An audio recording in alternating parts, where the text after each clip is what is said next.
Welcome to Five Stripe Weekly, everyone. This week we break down that fantastic playoff series win over NYCFC, and backed by popular demand, we give you our Waste Man, or in this case, Waste Men of the Week.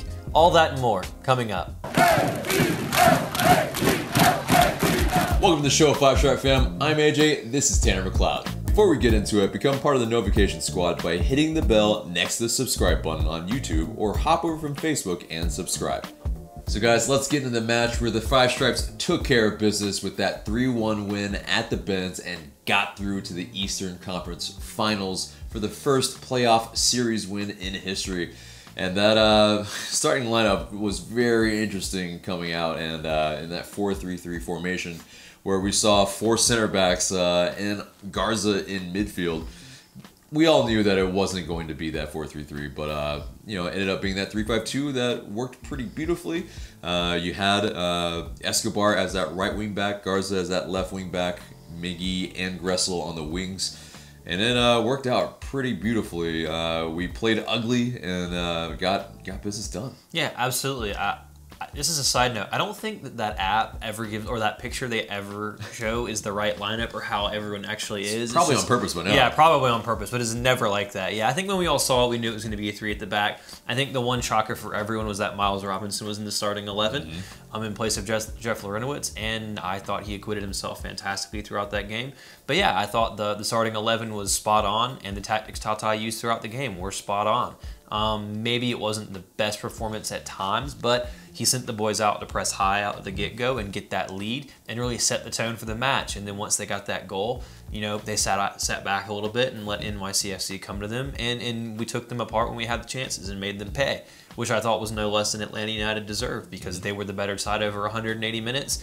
And I'm thoroughly impressed with what I saw from the boys over these two legs. Yeah, I mean, we essentially eschewed possession completely with like 40-something% at Yankee Stadium there and 30% here, which is kind of unheard of usually. We usually play to possess at home, at least, you know, try to play pretty passes at home, but it was not needed, which kind of contributed to maybe how maybe gritty it really seemed the entire match, where we, you know, conceded a lot of possession and really just allowed ourselves to kick along if we needed to, and we were super deadly being direct, and you know, on that counter is you know, where we saw a lot of dangerous opportunities for sure for us. And on those dead balls, we were very, very clinical. We haven't seen this really most of the season. I mean, you know, the corners, the free kicks just really haven't really amounted to much throughout the season, but you know, we've been super efficient in the playoffs. Yeah, absolutely. And I think it's not just that. It's been a complete reversal of the way this team has played, in a sense. I think this has been some of the best football they've played all year over these two legs. Mind you, it wasn't the prettiest at times, but it was a new side of pragmatism we haven't seen from Tata Martino. They showed new abilities via set pieces that I hadn't seen from this team, really. We kind of, outside of a Kevin Kratz free kick, you know, you kind of joke about that, but you know, Miguel Almiron, fantastic goal from a dead ball situation. And again, we were threatening on corners. Apparently the first one that he had ever scored as a professional. Well, it was a hell of a hit, and he deserved as much with the fouls and the treatment he was getting from NYCFC. Right. But you know, diving and whatnot. But no, I thought the team showed some colors they haven't showed before, and they were very, very good at getting the job done, albeit not in the flashiest style we might not be used to, but we kind of said sometimes you don't need to be flashy to win, and I thought they took care of business as well as could be expected. Right, and you know, through our pressing, we actually really created what we really needed to in this match, I think. But when we sat off, yeah, unfortunately they did get that goal. Yeah, I mean, it was a frustrating goal to give away. I think everyone could have done a little bit better off a deflected little free kick like that. For that to end up in the back of the net at that time of the match, it kind of frustrated me. I didn't think that they really deserved it. City did create some chances here and there. They had some, but nothing really too great. They were offside a decent amount. They weren't great. Yeah, I mean, they had 4 shots on goal throughout the entire series. So. Exactly. So that tells you that they weren't given much, and when they did get chances, they didn't take them. So as far as that was concerned, you know, maybe Atlanta did cede possession, but they didn't give up a lot with that possession. So you have to be proud of them in that, because it's a different way of playing.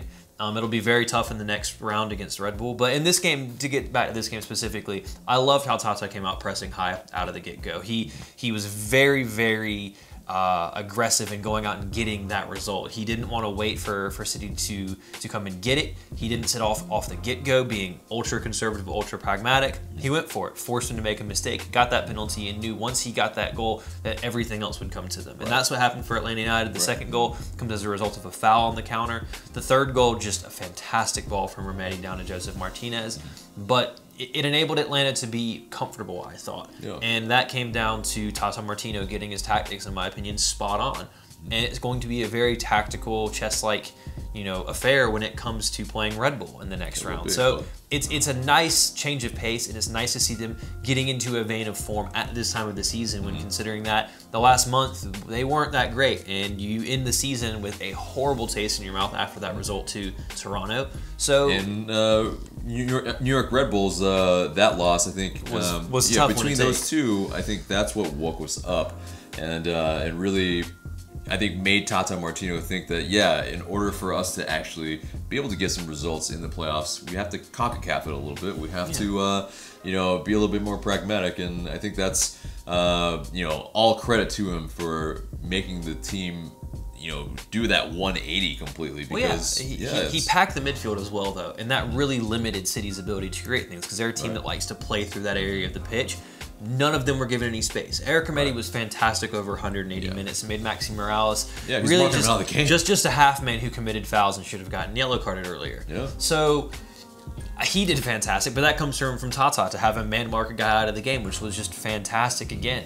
This team played well. That being said, they will have to raise their game and play even better if they want to advance over two legs against Red Bull. But I really can't take too many complaints away from this match. You win 4-1 on aggregate over two legs against a team that, by all accounts, is a pretty solid team. Maybe they fell off a little bit as the season went on, but you took care of business, and it might have felt a bit uncomfortable at times, but over the course of 180 minutes, Atlanta United thoroughly controlled this tie, and they take the victory, well deserved. Yeah, and I don't think we should take anything away from NYCFC as well, because at Yankee Stadium, their record speaks for itself. For us to actually be able to be one of the few teams, maybe like 3 teams to even get a result at Yankee Stadium. I mean, that speaks volumes of what our performance was in the first leg that actually I think tied it up for us in this second leg, pretty much where because of that result at Yankee Stadium at the Benz, we could come out and press them very, very hard and just have no fear in that sense that, I mean, we have that to back us up, and also the belief in ourselves that, we can play with anybody, and, if we play this way, it bodes a little bit better, obviously. So well, it's very positive because, again, it shows a different side of Tata that we haven't seen, that he's willing to change things in the playoffs to get a result, which leaves you questioning, well, what will he do against Red Bull in that first game? I mean, he could absolutely spring a tactical surprise in some way, and it wouldn't shock me. And that's not something I would have said going into the playoffs, but he showed an adaptability and a fluidity to change the way that he wants his team to play. And it's worked so far. So I'm very interested to see what he does. Obviously, a lot of that will have to do on if he even picks up knocks on international break. But I feel about as good as I can feel going into this tie. Just to kind of sum up the 180 minutes, impressive, fight, grit, and hell, it helps when Miguel Almiron's playing good football for your team as well. For sure, yeah. I mean, he's such a big cog within our team that he drives us forward. He's able to pick up the ball deep within our midfield and, and really just be all over the pitch. And with that, I think that really just allows us to play our game, to allow Joseph Martinez to, get a brace. I mean, the last time he really did that was pretty much more when Miggy was on the pitch. And so, I think more of that fusion gets, a little rosier picture going forward. But I think we have to talk about Dome Torrent, NYCFC's head coach, who pretty much went into this match playing some head games with Tata Martino and our team as well. They got in a bit of yelling during this match again as well. A little bit, yeah. And can't blame Tata for that. Right, and they were like, doing the whole like holding each other's heads type of thing on the sidelines. trying to like maybe calm each other down. I don't know. Who knows? Who knows what they're actually really talking about? But yeah, I mean, Toronto basically accused us of diving at Yankee Stadium, but essentially that's what they came in to do at Mercedes-Benz Stadium. I mean, that's I think more than their shots on target, they were diving more than anything else. I mean, oh yeah, well, there was the one incident in the second half where Guzan pushed one of their players in the face or something and all that nonsense, and he threw himself at the floor, and it was like, bro, what are you doing? My biggest issue isn't the fact that they were throwing themselves at the floor. It was the fact that they were throwing themselves into every single tackle, and they should have been booked a lot earlier. I agree. To his credit, I thought Geiger did a decent job. That first big challenge on Miggy on the side was absolutely yellow. I know people were like, oh, red, it's never going to happen. It is a yellow. It's a hard yellow, but it's still a yellow. You can't red someone for that. They were giving him the treatment all game. They gave Escobar the treatment one time, sending him out of play. So there was no diving on about whatsoever coming from Atlanta United. Right. This was about NYCFC, in my opinion, playing very dirty at times. That comes from the manager. That's not just going to come from the team. That's going to come from the manager. So I have no respect as far as I'm concerned for him and the nonsense he spoke about. And then to have his team come out and play that way, good. They got stuff. They lost 4-1 on aggregate, so they had the justice done to them as far as I'm concerned. Right. And you were doing some of the dark arts that we should have been doing earlier in the season. We were very professional in the way we were seeing this game out. Every throw-in, all the goal kicks, doing everything we could to spend time. We did it. Right. That's what you have to do. So rightfully, they would be a little upset at that part, but I think it's maybe also in a response to earlier where they left a little bit in on us in those tackles, and so hey, we're up. We're gonna waste that time, and when you have those type of players that are now able to really do a little bit of CONCACAFing. Yeah, well, it's different as well. I mean, we're winning. We can take our time. It's their job to hurry things up and make things last faster, and they're not going to get any faster by kicking us. So it all plays into it. It's gamesmanship. You have to do things like that if you want to win. Everyone does that. It's being professional. Professional performance from Atlanta in both matches, and they get the result. I agree. Again, that they absolutely deserved, and it's not just because I hate teams in blue. They're called City. But yeah, let's get into the breakdown where we break down the penalty that was a stone cold penalty. I think Escobar wins this fairly, but it's more that there was some calls that it was offside, that Joseph Martinez, the ball that was played into him. Yeah, I mean, he's off. He's off. It's fair, but that speaks to the quality of refs that are in this league, and it's not good. And so VAR didn't catch that, and it led up to all the way where Escobar is in the box, and Tajuri Shradi, he's late. It's a stone cold penalty, and yeah, I mean, he leaves a little late on an accident, and Escobar with a deft touch is able to move that ball away, and Joseph just does what he does. Yeah, exactly. Scores 9 out of 10 so far. It's not a bad record on penalties. Right, and you may hate his walk up to shoot it, but it is. If it works, it works, and it takes a hell of a lot less time than Paul Pogba's. So I don't care. Yeah. We'd still be waiting at the bins if he had that run up, but no, he's offside. But the thing is sometimes you have calls go your way, sometimes you have calls go against you. Atlanta's had a lot of goals called back for offside recently, so some of the calls you're going to get, I think it just works itself out that way. That's how football goes. You're going to get the calls sometimes, you're going to not get them. Atlanta got that. They didn't call it, they didn't bring it back. I think a lot about this was made about, Mark Geiger being the official in this match. Right. And we didn't have a chance to talk about it last week on the pod. To be perfectly honest, though, I didn't think it would make a difference. In a sense, I didn't think it did. I thought he if anything, it was a positive. I thought, on the whole, he had a pretty good match, or as well as you can reasonably assume from an official in Major League Soccer. He's the best of a not-so-great bunch as far as I'm concerned. Yeah. It's not his fault. I think he's gotten better since the World Cup. I thought he did a pretty good job with the LAFC RSL match 2 weeks back. So it's about as good as you're going to get from an official in MLS. He was giving out the bookings. He could have given some players a booking earlier. But on the whole, I thought he did a decent job controlling the match, and he called some good calls that resulted for goals for Atlanta United. So I couldn't really blame him for he wasn't a part of the game for me. Which is the best thing you can want from an official, if that makes sense. Yeah, I mean, I think maybe NYCFC fans may differ in that thought process, but I think I mean, it's one of those where people are always going to say that we get calls at the bins, which we don't.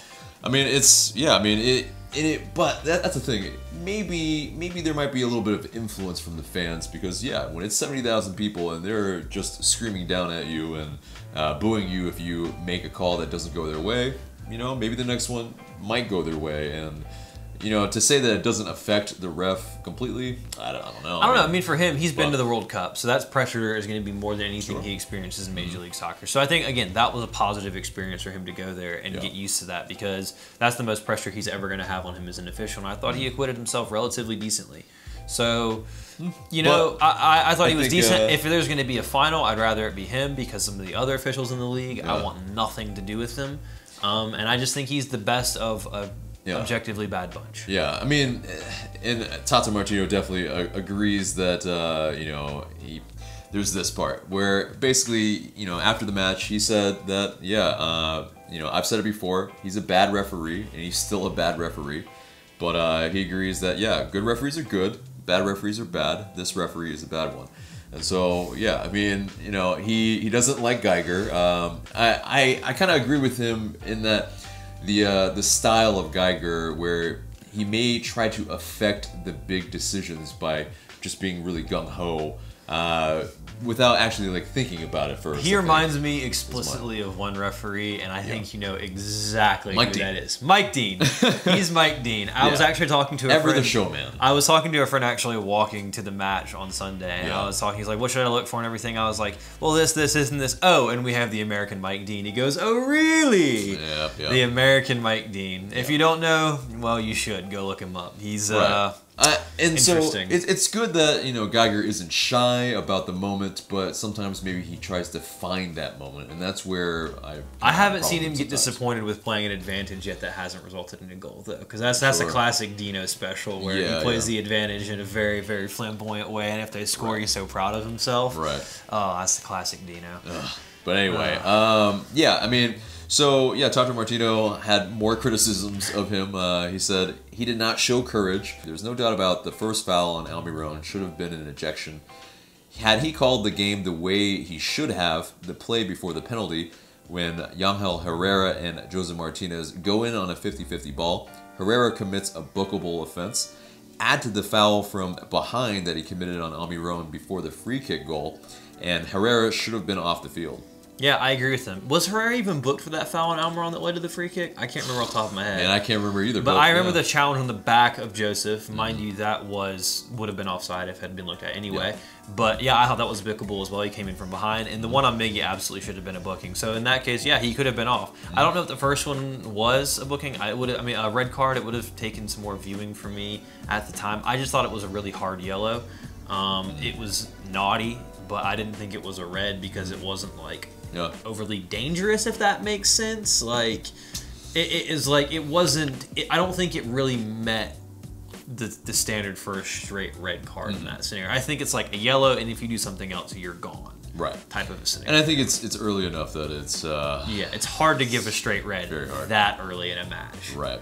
Yeah, especially in a playoff match where the previous one was very, very physical, and so it's very tough to say that he should have. But you know, I think, you know, a lot of people were very positive on Mark Geiger's performance. And again, I thought it was better than what could be expected. Yeah, so we won 3-1. He didn't review the offside goal.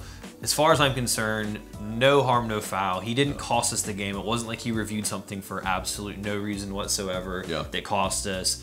He gave them bookings. We advanced. Happy days. I think it's just a low bar, maybe. There's an incredibly low bar. I mean, that's just what it is. I don't expect a lot from MLS officials. They're not great. Right. We actually got to celebrate our goals, I guess. So that's a you know, positive sign. Well, it took forever to get the penalty taken, but aside from that, But you know, when we scored them, which was funny because it took forever to confirm the penalty, but they didn't confirm the fact that he was offside. Whatever. Yeah. If they failed, they were bad, and it wasn't our benefit. So. It speaks to the quality of the refs again, but yeah. You guys let us know what you guys thought of Mark Geiger, because I think it's very divisive. I mean, it divides opinion for sure. But yeah, and in terms of, you know, the man of the series, we gotta get to that. I mean, you know, there's so many good players and Absolutely. that had really good performances. For me, I went with Miguel Almiron. I think he was completely dynamic in the way that he affected the way United played. When he was in there in the first half in New York, he was incredible. Obviously we ended up getting a goal that came off of a corner that, you know, he had a hand in, and then he had a goal chopped off when he was offside, but he played well. He was all over the place. He was drawing fouls. And then again, in this second leg, he was incredible. Forward, he was driving us forward. He was all over the field. City could not handle him. They kept fouling him. He scores the free kick. Incredible game. You know, it was just, he affects the way that we play in such a positive way. You can just see it, which will be something obviously we'll miss when he does move on, but he was invaluable for me in the series. I think, I agree with you that Miggy is offensively maybe the man of the series, but I think defensively, Eric Remedi was definitely my man of the series, and I mean, he just man-marked Maxi Morales out of the game completely. A guy who's, you know, no slouch at all, and to be able to, you know, get him completely just out of the game, just starve David Villa of service. I think that's really the difference in the series, is that they had 4 shots on target the entire series. I think that boils down to them not being able to create very many good chances, and it's because of Eric Remedi, I think. So for me, Eric Remedi. Yeah. But yep, that's our tiny bow wrapped on that series, and of course we move on into the Red Bull series after this, and we'll get into that a little bit later. But now we get into the news, where some very big things happened for LA United. We definitely crossed over the 1 million fans crossing through the gates at Mercedes-Benz Stadium for the year, which is huge. I mean, that is people. Yeah, that is enormous amount of people, and to be able to do that in our second year, the sky is the limit. It is really just you know, where's that number gonna end up next year? Well, I mean, I guess it eventually ends up with, do they open the top deck for season ticket holders and have that? And if they can justify and they get 60, 65 every game, then it'll be more than that. I mean, you have no idea. The attendance is incredible. The support is incredible. It just speaks to everything about this club and what it means to the city. So that's incredible. I mean, and I think there'll definitely be more because of the Champions League matches too. Yeah, as well. Absolutely. So assuming you do better in that, absolutely. I mean, the sky, like I said, the sky is the limit. This club's heading in the right direction, and you can just see that the fans buy into it and believe in it and love it, and that's all you can ask for. Right. Agreed. And Tata Martino was named 2018 MLS Coach of the Year. Congrats, and well deserved. I mean, there were some other guys that definitely maybe would have been more of a factor if they had stayed the entire year. Patrick Vieira, Jesse Marsh, if he made it all the way, but you know, with Tata Martino, you know, we've equaled the same amount of goals as last year at 70. We've we've broken, the Toronto FC single season points record. You know, with that as well. I mean, it's you know, he's had a great season. He's had a great season. But I mean, it's shown the fact that, you know, outside of him, you have 2 players in the MLS Best 11 for 2 consecutive years, and they're the only 2 players to do that, Joseph Martinez and Miguel Almiron, and that's a direct effect from their manager. So the 2 go hand in hand as far as I'm concerned, and the reason that these players are up for these awards is because of his fantastic management, both tactically and management-wise. He's been incredible. It's fantastic to see him get that award in his last season here. Hopefully he can cap that off with the trophy at the end of it. But he deserved it. That tifo. I'm about to say, that was what I was going to say, is that he got it by getting a statue, we should say, at the beginning of that match, and that was well deserved. Yeah, exactly. And the you know, the tifo crew from all the supporters groups that put it all together and designed it is just immaculate. Really, best one we've had yet. If I'm being honest, that was incredible. Round of applause. I would hold that applause for as long as possible if I could. But it said pretty much, not all heroes wear capes, but ours does. I mean, you know, obviously a nod to you know, his sweater wearing, and he had a great little reaction in the video. You could see a smile on his face. He appreciated it. He absolutely loved it, and that's just I mean, I think everybody agrees. It's just, that was class. So good, and it was well done. Good. It was awesome. Yeah, but I mean, you know, in terms of Joseph Martinez, now he's got 33 goals on the year. Through the regular season and playoffs. I mean, it's just prolific. It's just ridiculous. Well, people were worried that he wasn't a great player. He wasn't going to score anymore. Like we kept saying, it was form. All bad strikers have form where it dips and you can't find the back of the net. And his dips are like way shorter than everybody clearly else's. Very confident in his abilities. That second goal, he looked around, chested it down, looked around, had a look, and then hit it on the half volley and smashed it into the net. He is confident. He knows what he wants. He took a great penalty as well. He was involved, and I think, again, he benefits from having Miguel Almiron there, but he's very much confident in his abilities, and I think that's what you need going into a big series against New York Red Bull. Right, and he has the chance to get more, but he ties the single-season record from Roy Lassiter in 1996 in MLS, and so that's just huge. That's MLS year one record. Yeah, mind exactly. You. Yeah, but and so Jose Martinez, Miguel Almiron, Tito Villalba, and Brad Guzan are now on international duty, and Darlington Nagbe was on that, but we'll get to that in a second. But all these guys are going to travel really far, unfortunately, which doesn't bode well for when they return. It's going to be some fatigue for sure. But Guzan's going to go to England to face off against them. Paraguay is going to play in Africa. I mean, it's just all over the place. And it's not ideal. It's really just a terrible international break that I hate so much. And this is the last one till the spring, but I'm just like, why do you exist? It's just such inconvenient timing. I mean, to be fair, Red Bull have a lot of players going away as well. Good.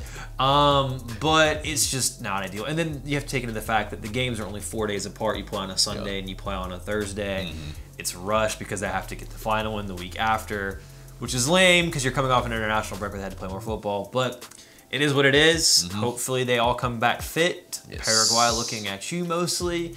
Oh, and Venezuela for sure. Well, yeah, and Venezuela, but they crocked Tito last time he was away, so better hands off them. Paraguay did, but that's what I meant. Yeah, but anyway, no, it's and so.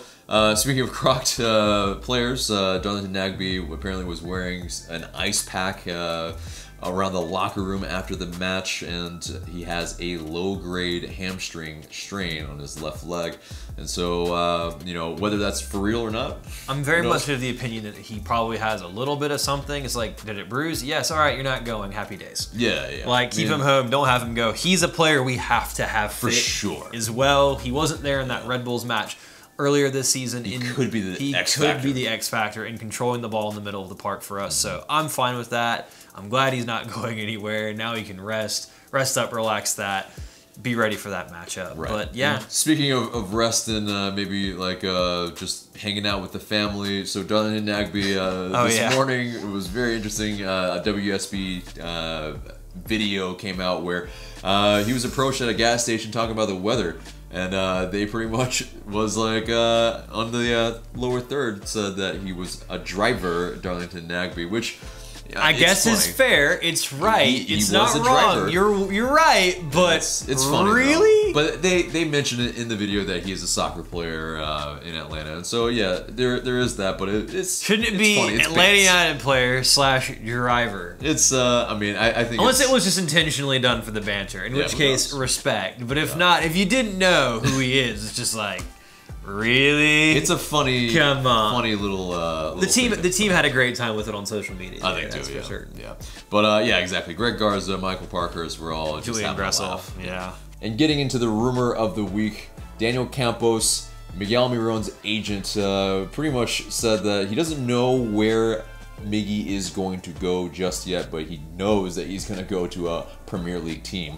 And, I think that we can expect as much because they have the biggest TV deals. They're going to be able to pay him the most money on wages, transfer fees. I mean, it's very likely he's going to go there. Yeah, they're flush with cash. For me, that's been the destination that seems the most fitting for the money that Atlanta United want to get out of him.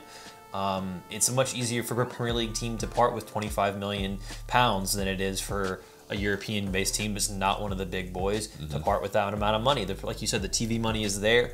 They have lots of it. They're going to be looking to spend in January and reinforce their sides. All the teams will be doing that. So I think that's very much the place that he will end up, which could be a very good precedent for Atlanta United to have him go over there and for him to be successful.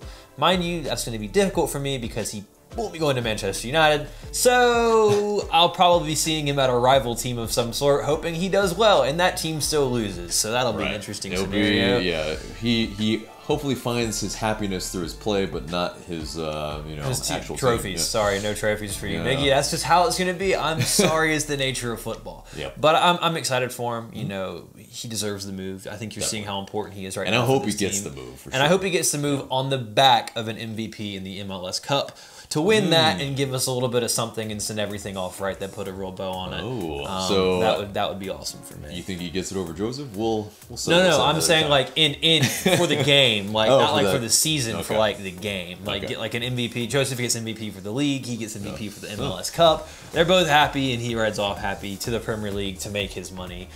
Doing well, probably annoying me to be perfectly honest. But moving on into around the league, FC Cincinnati just got their brand new crest because they're moving into MLS, and so yeah, very interesting crest for sure. You know, not as cool as Miami's. Yeah, some have compared it to like Tide Pods and stuff. Yeah, like, it could be worse. It could be a lot worse, but it's not great. Yeah. The graphic design is decent. Like it looks like, you know, aesthetically fine. It's just I think the colors are pretty awful too. Yeah, probably Knicks colors maybe a little bit. It's interesting. It seems like the colors are but disappointment. Because they're moving into the league, that means they're going to have an expansion draft, and that means LA United need to protect 11 players. This again. Yeah, exactly. We did it last year at pretty much around this time, and I think it's up to us now. We're gonna do a fun little thing right now and pick our 11 that we're gonna protect, that FC Cincinnati cannot grab from us. Is it fun in that we're going to do it, or is it fun as in you and I have the exact same 11? Probably, because I think it's pretty much the strongest 11 / the players that we should protect because of their potential. And mind you, you can protect, homegrown players are pretty much already protected. You know, they're protected. So Carlton, Bello, they're Gosselin, yeah, exactly. They're fine. Super draft players are fine, and so you actually have a fewer amount of players that you can actually. But you can't protect the DP, so I think that starts us off with the DPs off the bat. You're going to have Joseph Martinez. You're going to have Ezequiel Barco. Right. You're not going to have Miguel Almiron because, let's be honest, he's not going to be here, and it's going to be before we announce who we signed to replace him. Probably Pity Martinez. He's looked good so far in Libertadores. Yep. Anyway, he won't be on that list, so we're going to have 9 other players outside of him. Nagby, Remedi for sure. Tito Villalba. Yeah, LGP, Escobar, and then it gets kind of interesting. Yep. I mean, definitely Guzan, but it's a matter of, do you keep your backup keepers and protect them? I don't know. Maybe we have 2 really good ones in Can and Hildebrandt that would probably be chosen, at least if we maybe gave him a choice. Maybe. Well, Hildebrandt might be an option for them, being he was their keeper for a while and played well there, so they may be comfortable bringing him back. I wouldn't feel bad about that, not in the sense that I don't rate him, but he hasn't really played here. He's a third choice keeper. So if he gets a move like that, good for him. And that's all we can lose because you can only have 1 player taken per club. There's Garza for sure. Garza for sure, absolutely. Remedi. I don't know if we said Remedi. Yeah, we said Remedi. Miles Robinson for sure, especially off the back of that performance. Yeah. He's got potential as a center back, and I wouldn't want to lose him. Yeah. But I mean, the players I think that you talk about leaving off though, a Lorenowitz, a Parkhurst, a McCann, Kratz, Romario Williams, Brandon Vasquez. These are players that you leave off, but at the same time, I'm not overly worried about them being taken. We'll see. We're a successful club, so there's a chance that we'll lose some players, but we can only lose 1 via this expansion draft. So and they have 3 picks, so yeah, they have the whole league to pick from. We'll see. I mean, I don't think we'll be making any trades like we did last year, where we desperately wanted to protect Lorenowitz. That was quite clear. I think especially now that Remedi has been signed and potentially signing more players for the midfield, which I think would be advisable, but we'll get into that in the offseason. And that's a strong 11 within itself anyway. Exactly. You have pretty much every position covered. You have your starting 11. Yeah, well, I mean, you do. You have a starting 11 right there. Right. That's protected. So, that's what you want to do. You have your 11 intact, and then you see what happens after that. Very true. But some things happened around the league as well. The playoffs, how did that all pan out? Well, things got really interesting on Thursday night between Portland and Seattle. I learned a thing or two about the fact that away goals mean nothing in extra time. Clearly, Portland also did not know, and they were playing. That was a absolutely hectic game, but it saw Portland go through on penalties, which I felt was deserved. I think they were the better team out of the side.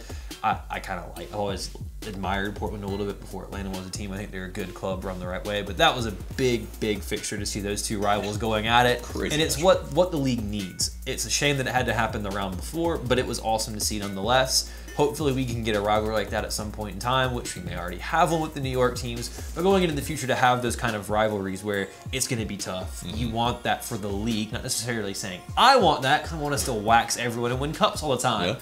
But, you know, you have to be smart about the growth of it. That being said, you also had the RSL and the KC tie. The second leg of that definitely went one way and one way only, and not in the shocking development.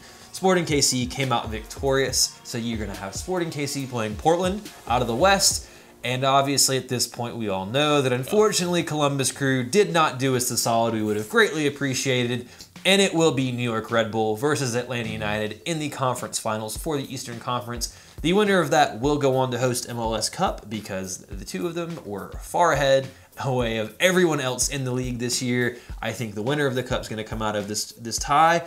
It's going to be interesting. I think this is one of the... we shouldn't sleep on the West. I think we shouldn't sleep on the West. Good. They're good. But I think that Atlanta and Red Bull have been by far the better teams, and having to come on the road I think will affect both of those teams.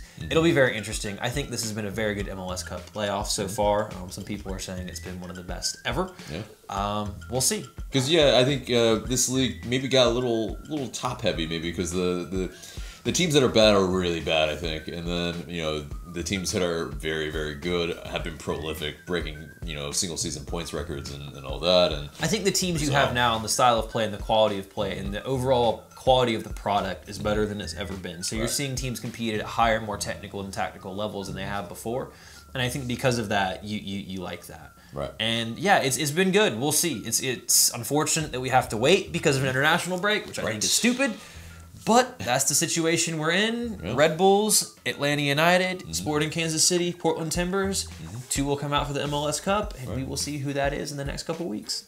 And so the legs, in terms of the dates, have come out now. And so it's November 25th and November 29th. That's a Sunday and a Thursday, respectively. And, we'll be playing at home first and then playing at Red Bull Arena on Thursday. Not ideal. Not ideal, but it is what it is at this point. But we will have those previews for you coming up closer to the date, so probably next week. And so, what's really interesting, though, I think, is that Atlanta has not beat any of the teams that are still left in the playoffs. You know what? That means that we're going to win against whoever it is, and it'll be a first, so that's fantastic. I really don't know. It's going to be tough. I'm nervous. It's a hard road. It's a hard road. But you know what? You've got to beat the best to win, and unfortunately... we're going to have to beat the best to beat the best. And I'd rather have not had to do that, but you know what? That's how sports play out. Exactly. And so, if we really do win MLS Cup, we will really have earned it. So I think, there won't be any little, asterisk from anybody, from any opposing teams, fan bases. Yeah. Whoever wins the Cup this year is absolutely going to deserve it. That's for sure. Absolutely, because these are some tough teams. But moving on into the mailbag, you guys send in these questions through Instagram story. Please continue to do so, and we may answer your question in the future. Thanks for sending those. And first question comes from Keaton Thomas 61. What can we improve on moving forward from NYC going against the Red Bulls? There's a lot. It's a lot there. I think that Atlanta United are going to have to be a lot tighter. They can't give some of the chances away they gave away to NYCFC. Although there weren't a lot of shots on target and a lot of chances, there were some good chances that were given away that Red Bull will take. They make less mistakes than NYCFC. They're not a team that messes about. We're going to have to be very smart on the ball. I think we're going to have to be pragmatic at times. But the disciplined nature that we've shown... to play over these two past legs, they'll need that moving forward. They're going to have to be very focused because this is a Red Bull team that you cannot afford to make mistakes against. Right. Yeah, and when we get those chances, we have to be efficient. At Red Bull Arena, we had a couple chances that we didn't put away, and I think that cost us early on as well. Yeah, exactly. And so, as efficient as we were from dead balls, I think we need to be as efficient against Red Bulls to be able to move forward. Basically everything we did against City but even better. I mean, I hate to be so simple and straightforward, but they're the best team in the league. But we'll get into the nitty-gritty in our previews in the coming days ahead of these matches. But Atlanta United are going to have to play the best football they've played all season in order to advance against Red Bull. Agreed. Next question comes from Eddie Lowe. Where do you think Tata will go if he doesn't get the Mexico job? I think Colombia is a very, very, very good job / good shout that he could, you know. I honestly have no idea. I really don't. I mean, I don't know. I wish he could stay part of me, but if he goes, he goes. You know, either way, I'm confident in the front office that they're going to get a good manager in, but I wish him the best wherever he goes, but honestly, I have no idea. And part of me, I don't mean to sound, you know, blasé. I don't really care. Like, I know that might sound harsh and trite, but it's like, once he moves on, I wish him the best. I love the guy. He's fantastic. But I'm more concerned about Atlanta United, not where he ends up. And I don't mean to dodge the question, but I just don't know. I'm not really big into international management and following all that. Wherever he lands, it's going to be a good job because he's going to have a nice mark on his CV from what he's done here at Atlanta United. So wherever he goes, I wish him the best. But where he's going, no idea. Yeah, I mean, you know, for me, I think, you know, it could be Colombia, it could be Argentina. I would not touch Argentina with a 10 foot. I know, but he's, you know, got that familiarity, and he's obviously, you know, that's a native nightmare of a football association. But that job is still open. The U.S. men's national team is still open, and he speaks English, guys. Yeah, he definitely does. And you know, he's spoken very glowingly of Paraguay, and you know, of course, Jonathan Osorio, I think, is has been appointed there, and so he probably won't get that one. But you know, a few jobs are still open, so and he's kind of El Tata, so he'll probably pick where he wants to go. Yeah, he could probably go anywhere he wants. But well, you know, the fans will probably have a backlash wherever he goes. But yeah, it is what it is. That's the nature of the game. Right. But next question comes from Eduardo V14. Do you think Miles will start versus Red Bulls? Interesting question. It really depends on the formation that we go with. I thought he acquitted himself very well against NYCFC, playing in a system I thought that suited to him. I think that he could succeed in that role against Red Bulls. It'll be physical. It'll be important for him to win the battles that he won against City. It really depends on the fitness and what Tata feels like and how he approaches the game tactically. Because you could see him see Escobar slide into right center back and Gressel at right wing back to fit, you know, to accommodate Tito Villalba up top. We'll see. It really depends, but he played very well and by no means deserves to get dropped. He showed that he can do a job when asked upon, and that's you know, an absolute boon for Atlanta United in this situation, knowing that if you need him to step in, he can step in and do the job when the pressure's on. Yeah. If we're playing like we did against NYCFC at the Benz, which we pumped a lot of long balls, it's a little bit more suited for a Miles Robinson game. If we're trying to play out of the back and with that Red Bulls press, I'd be a little bit more trepidatious of actually having Robinson in the back. So it depends on how we're going to set up and how we're going to play. But yeah, I think Robinson has played very, very well, especially this last match. So yeah, I mean, but next question comes from EA Dunkley 111. How do you feel about Miles Robinson starting next season? 2 in a row. I would actually feel comfortable with it. I think he's shown the potential that he can grow. The one criticism of him is, like you said, he struggles to play out of the back. He's not necessarily a defender that thrives in that scenario. I think he's a good defender. I think that he absolutely deserves to play more, and you might need to play him more with CONCACAF Champions League and rotating the squad a bit. It'll come down to the manager that Atlanta United get, in my opinion. What kind of football he wants to play, how he expects his center backs to play. If it's a more progressive coach, he might struggle a little bit, but I think he's a very talented player that should play, and I think he will play more moving forward. Yeah, and that time at Atlanta United too definitely has prepared him for this moment where he showed out so well that we're even having this conversation and considering this. And so Matt Doyle or other MLS writers that have slated Tata Martino for not developing players, and for instance like Miles Robinson. Yeah, no, I mean it's very clear that Miles Robinson is very ready, and so it's just a matter of who the manager is and tactics. So agreed. Next question comes from Danny Saucedo 18. Where do you think Almiron will go if he leaves ATL? I have a really gut feeling of where he's going to go, and I don't like it, and it's Tottenham. Makes sense. I think Eels Tottenham makes connection. sense. The Eels connection, I think it'll be good faith negotiating, which always helps. I think we'll get a fair price. Obviously, we'd like more, but I think we'll get the 25 million we're looking for, pounds, obviously, which would come out close to 28 to 30 million dollars, which is what we want. I think Tottenham's a team that needs him. He'd fit into their style of play. They need more players. They signed none over the past summer because, well, they are terrible at building a stadium and they struggle to do most things well.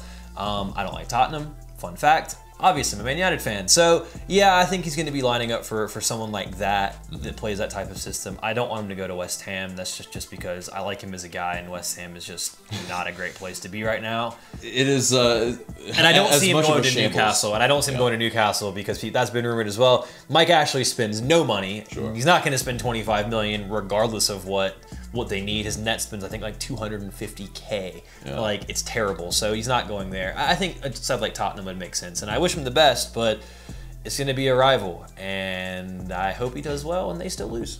Yeah, that's pretty much what it's going to probably boil down to. But I think it's also this, maybe. The teams that are notoriously stingy probably are the ones we probably could see him going to. But a team like West Ham, who have kind of shelled out on some players on occasion. Especially this past summer. They spent like 100-something million pounds. Anatovich, I think, right, as well, or was he already there? They had him last season. They Right, signed Felipe Anderson from Lazio for a lot of money. They signed, I can't remember his name, but he's out for the season now from Dortmund. Yarmolenko. Oh, was yeah, hurt. yeah. They signed him. He was a big Right. money signing. So, They yeah. spent some money. Yeah, so, I think if we're trying to gouge a team, which I think is the best scenario for us, and for, us to be able to get someone, coming in, I think we do need to probably be able to gouge a Premier League team. So I think he could start at West Ham. If he went to West Ham, I think he'd step into that lineup and start playing for them because they need some dynamism in that midfield. Right. And I think that he could provide them a lot. But I think he could do the same job for Tottenham as well. And I'd rather see him at Tottenham than at West Ham. As much as that pains me, I'd rather see him playing for a crap club, but not a crap club. So. yeah, I mean, he's got options either way. I mean, it could be like a Wolves that come in, or I mean, they're playing some really good stuff right now, so I have no idea what to expect from them. This isn't a Premier League show. I could go on for ages, so let's digress a little bit. We'll move on. And so next question comes from J Malum 97. Do you see Arthur buying a soccer team in Europe? No. I don't think he has any intention. That takes a lot of work. You have to either have to trust somebody a lot to run it for you, or it takes a lot of effort doing so. There's a whole lot more going on with those clubs than we have here. I think he's absolutely content with what he has right now. He likes working for Atlanta, and I don't think he has any ambitions to spread that money around and take it away and put it in Europe where it's far away and this is here. It just doesn't make sense to me. Yeah, that point is I think huge because he's very much part of this Atlanta community, and so he's wanting to big up Atlanta versus maybe Stan Kroenke that owns Arsenal, that owns the Colorado Rapids, owns LA Rams. He just cares about money, and that's pretty obvious. Or say the Glazer family. The Glazer family. They're so much fun with their terrible hair and their horrible appointments and terrible takeovers of clubs and people that run them. And I'm not going to keep talking because I'll just get angry and sad. Or the Henry Group that owns Liverpool. Hey, they've done a good job. Yeah, Piss off. Interesting. And so there are those type of owners that would, and I just don't think I agree. He's just not one of them. He's not one of them. Yeah. So that's it for Mailbag. We appreciate you sending in your questions, and we're gonna move on into our Waste Man. Yes, of the week. absolutely. Back by popular demand. It's been a while. To be fair, we haven't had a reason or anyone that's pissed us off enough to accumulate the title of Waste Man of the Week. This week is a bit special. We figured since it's been so long, and also because they made us angry, you get not one, but two Waste Men of the Week. Mine, I will go first. Mine is Dome Taran, or however the hell you pronounce his stupid French name, the manager of NYCFC, mostly because he chatted a load of absolute shit this week, accusing Atlanta United players of diving in the first match, throwing themselves on the floor, and, behaving in a slightly unprofessional manner. I would say the shoe was actually on the other foot because he clearly sent his team out to kick the ever-living shit out of our players, specifically Miguel Almiron. They lost 3-1 and 4-1 in aggregate. You get nothing but what you deserve. In fact, the very cynical foul that brought down Miggy in the middle of the area, well, he banged that free kick in. Congrats, you played yourself, NYCFC. Also, I hate City, so it put a nice bow on that day that started off pretty rubbish. But Dome Tehran, Waste Man of the Week, for me, suck it, you lost. Yeah, and speaking of that Miggy free kick, you know, he might have moved it up 5 yards, but hey, NYCFC, it's your fault for not catching it, so hey. Probably because they have terrible captains. Yeah, and so, you know, there it is, you know, that captain is David Villa, and well, yeah, I mean, I think he had himself a howler of a series for one, and it pretty much showed how washed up he is, because, you know, to be able to stay on the pitch when you pretty much put your foot in people's ribs and kidneys and pretty much stamp on everybody. I mean, it is pretty ridiculous, and for him to be able to undercut Guzan in the box and not really have any fouls called. He had no bookings over the 2 legs, which absolutely shocked me because the only thing he managed to do or put on target was his foot on Atlanta United players. Yeah. So he was pretty terrible, and you know, I'm fine with that because he plays for a team that wears blue and light blue that's called City, so he can shove it. But yeah, he was terrible. I agree. Waste Man of the Week for you, Waste Man of the Week for me. That is Waste Men of the Week, and funny enough, they both play for a team called City. So, anyway, moving on from that, guys, it gets to the question of the day. For me, it's kind of simple this week. We're going to get more into the Red Bull stuff as we move on, but it's who is your man of the tie, we'll say. The man of the series for you guys, for the NYCFC series. We talked about it earlier today. Mine was Miguel Almiron. His was Eric Hermetti. We're very curious to see what you guys think. Get down in the comments below and let us know what you think. Yeah, but guys, that's it for us today. Remember to subscribe if you haven't already. Share this video because it really does help us a lot. And smash that like button for us. And for Tanner McLeod, I'm AJ. Thank you guys so much for watching.